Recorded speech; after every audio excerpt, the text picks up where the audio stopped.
I don't like Elon Musk. I'm going to say it 50,000 times. I don't like him. I don't like that he going out there and he firing people. I think that he's a crook because somehow the rest of us can't sit around and get whatever federal contracts we want. The rest of us can't sit around and get law enforcement and get them somehow ordained as federal law enforcement to protect him. The rest of us can't get our dealerships protected by the federal government. That is somebody that is operating above the law. For whatever reason, just because he has a lot of money, more money than everybody else. And yes, I am happy to see that on my birthday, which is what I said, there were peaceful protests around this world against him because he is a problem.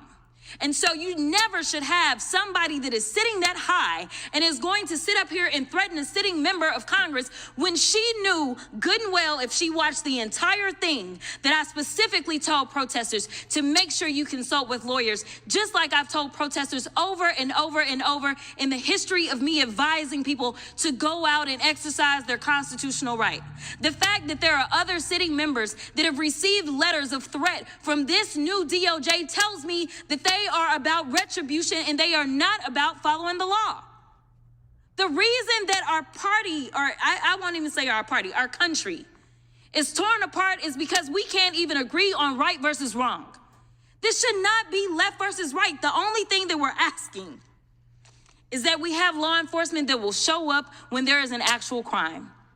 If somebody calls and says, hey, I need you to investigate this cyber crime, or I need you to investigate this child pornography, or I need you to investigate this robbery, then we want somebody to show up, and we don't want them to look at us and act as if just because I'm black or because I'm woman that I am not worthy of having that case investigated, because we have an administration that is continuously railing against diversity, equity, and inclusion, or we don't need people that show up that feel like diversity should not be valued. That is why we should have somebody that may show up and looks like me.